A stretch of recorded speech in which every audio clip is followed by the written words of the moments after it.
Hello mga bata! Handa na ba kayo sa ating pag-aaralan? Ang mensahe natin ngayong araw na to ay mayroong mga bagay na maaaring gawing panukat.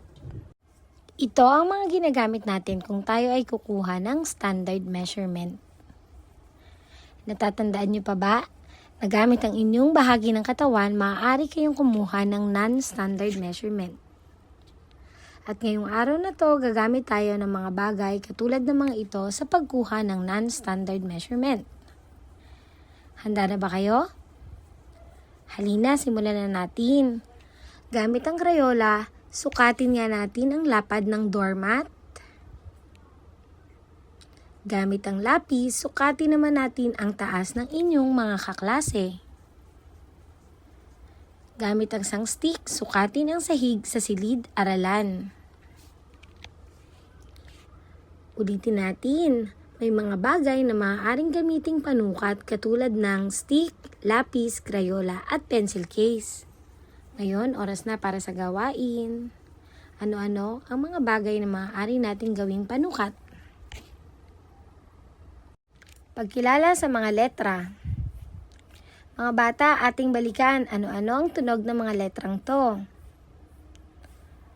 Balikan natin, ang tunog ng letrang T ay T, T, T, T.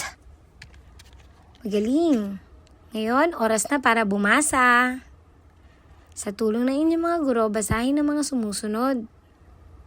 Ta, te, ti, to, tu. Ta, o. Ta, sa. Ta, bi. Ti, to. Ta, ma. Ta, bo. Tu, bi. Ma, ta, ba.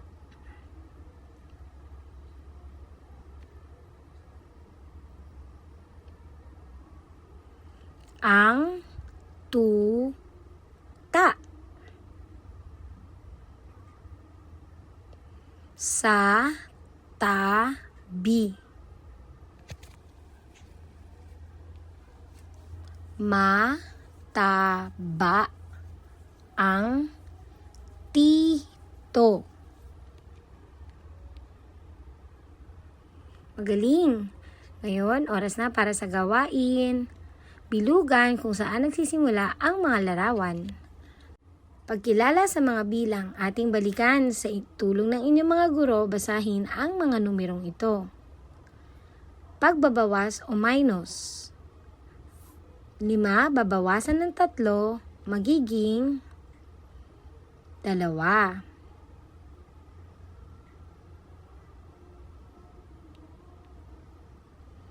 3 mangga, babawasan ng 1, magiging 2. 4 na pakwan, babawasan ng 1, ang matitira ay tama, 3. Ngayon, oras na para sa gawain. Subukan natin. Pagbabawas o subtraction.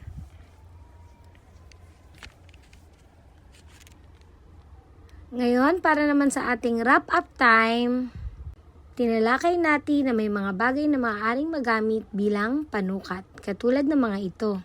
Ngayong araw na to, tayo rin ay bumasa ng mga letrang may pantig na T, at tayo ay nag-aral ng minus o pagbabawas. Hanggang sa muli mga bata, paalam!